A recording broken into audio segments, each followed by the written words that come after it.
ہم نے دیکھا کہ کل ہمارے چیف آف آرمی سٹاف نئے بنے ہیں. باجوہ صاحب نے چھڑی پیش کر دی. ابھی چھڑی پیش کی کر کے وہ 2-4 قدم ہی گئے ہوں گے کہ ان کے اوپر تنقید سوشل میڈیا پہ اور میڈیا پہ شروع ہو گئی. ہماری قوم اپنے محسن کے ساتھ یہ سلوک کیوں کرتی ہے؟ ایسا سلوک تو دشمن ممالک نہیں کرتے. ہمارے سپہ سالار رہے ہیں 6 سال کے لیے. عرفان خان صاحب سے پتہ کریں گے کہ یہ کیا معاملہ ہے. خاص طور پہ تحریک انصاف کی جو لیڈرشپ ہے اس کی طرف انگلیاں اٹھ ہیں. جی السلام علیکم. وعلیکم السلام.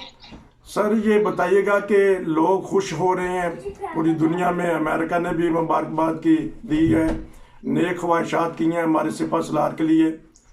اور جو جنرل باجوہ کے ساتھ یہ کیا جا رہا سلوک, کیا یہ پیغام ہے ہمارے نئے سپہ سالار کے لیے کہ احتیاط کریں, ہم جانے والے سے یہ سلوک کرتے ہیں؟ جی دیکھیں, امریکہ نے تو یہ کہا ہے کہ ہم چیف کی تبدیلی جو ہے یہ پاکستان کا اندرونی معاملہ ہے. جی انہوں نے تو کوئی ایسی نہ تو نیگیٹو بات کی ہے نہ پازیٹیو بات کی ہے. صرف یہ ہے پاکستان کے اندر تحریک انصاف کے لوگ ہیں, انہوں کی طرف سے ایک ریئیکشن شو کیا جا رہا ہے, اس لیے کہ ان کی جو پوری ایک پلاننگ تھی, جو بعض ذریعے یہ بتا رہے ہیں کہ جنرل فیض حمید کے ساتھ مل کے جو عمران خان صاحب نے پلان بنایا تھا وہ اس کے اندر رکاوٹ بن گئے تھے باجوہ صاحب, اس لیے یہ سارے ان کے خلاف ہیں. عموماً پاکستان کے اندر باجوہ صاحب کوئی جو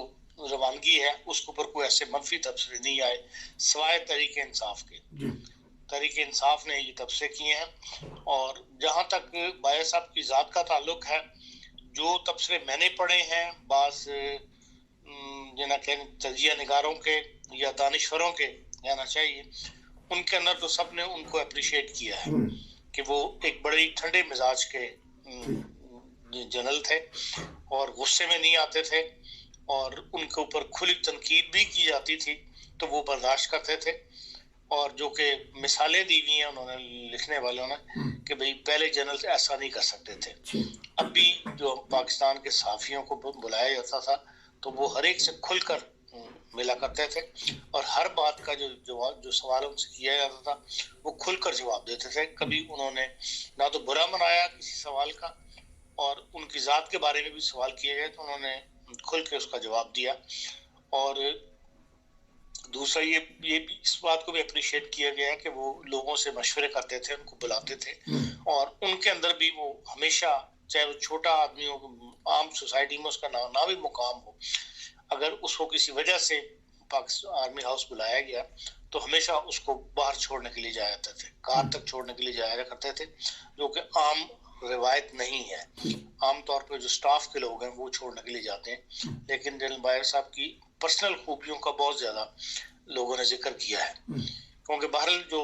دانشور طبقہ ہے ان کو کسی نہ کسی سٹیج پہ کسی نہ کسی موقع پہ جنرل باجوہ صاحب سے رابطے کا موقع ملتا رہتا ہے, یا فوج بلاتی ہوگی ان کو مشوروں کے لیے, تو بہرحال ان سب نے تعریف کی ہے. ہاں جو کچھ گیم چل رہی تھی پیچھے سے اس کو سنبھالنے کے اندر فوج کو اندازہ نہیں تھا کہ عمران خان صاحب اس قسم کا ریئیکشن جو ہے وہ شو کریں گے.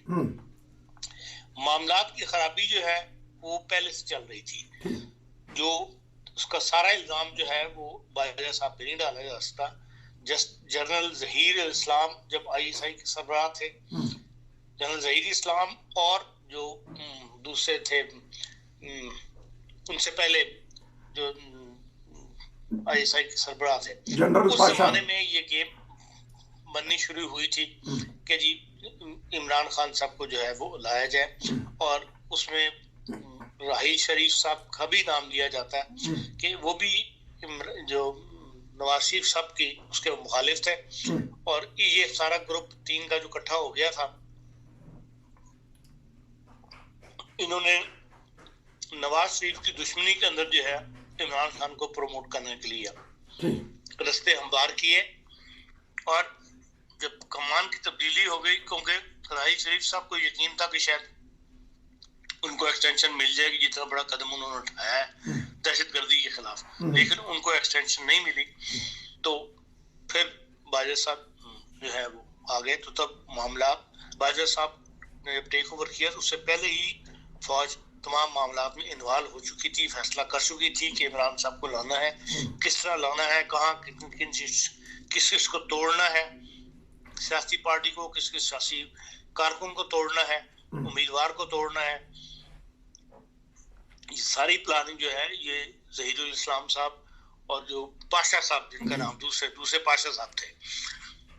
شجاع پاشا صاحب, سارا الزام جو ہے ان پہ لوگ لگا رہے ہیں کہ وہ سسٹم جو چھوڑ کے گئے وہی فوج ایک ادارہ ہے,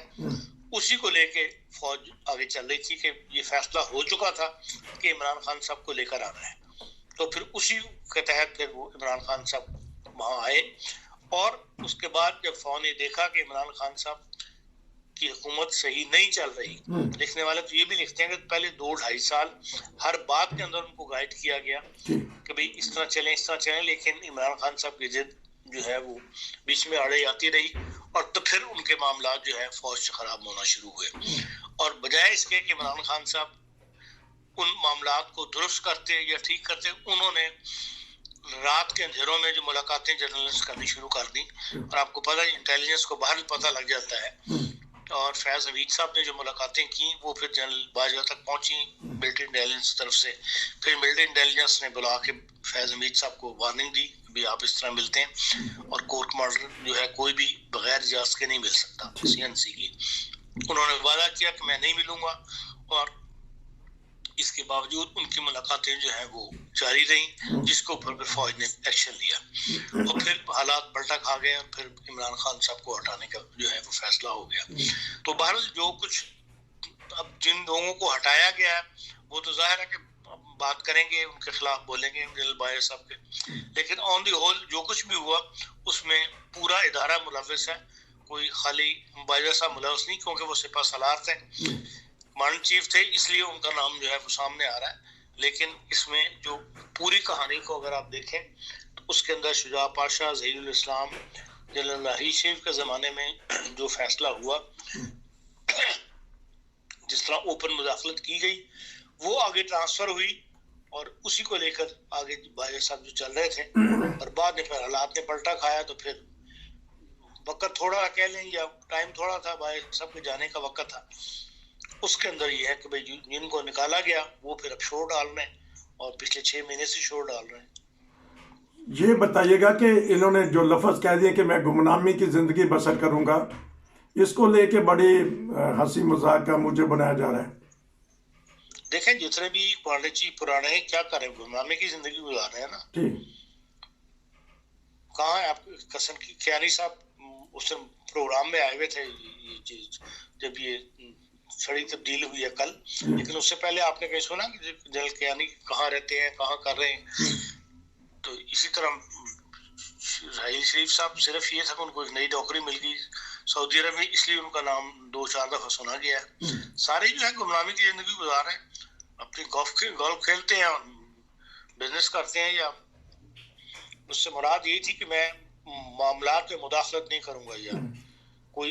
نہ تو سیاسی طور پہ کسی پارٹی کو جوائن کروں گا, اپنی گمنامی کی زندگی گزاروں گا. تو کیا محسوس کرتی ہیں سیاسی حالات, اب یہ نئی کمان آئی ہے,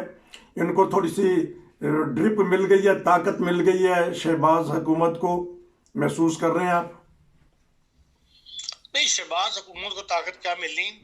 بات یہ ہے کہ اس وقت فوج نے یہ کہا ہے کہ ہم سیاسی طور پہ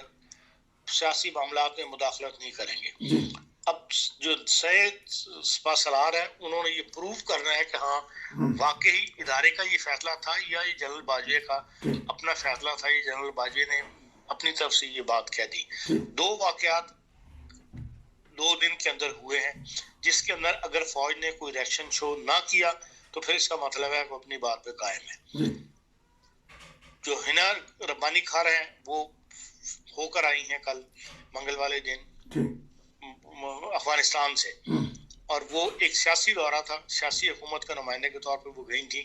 وہ سیاسی طالبان کے ساتھ مذاکرات کر کے آئی ہیں. آیا اس کو جو وہ فیصلے کر کے آئی ہیں فوج کس طرح قبول کرتی ہے یا اس پہ ریئیکشن شو کرتی ہے, اس سے پتہ لگ جائے گا.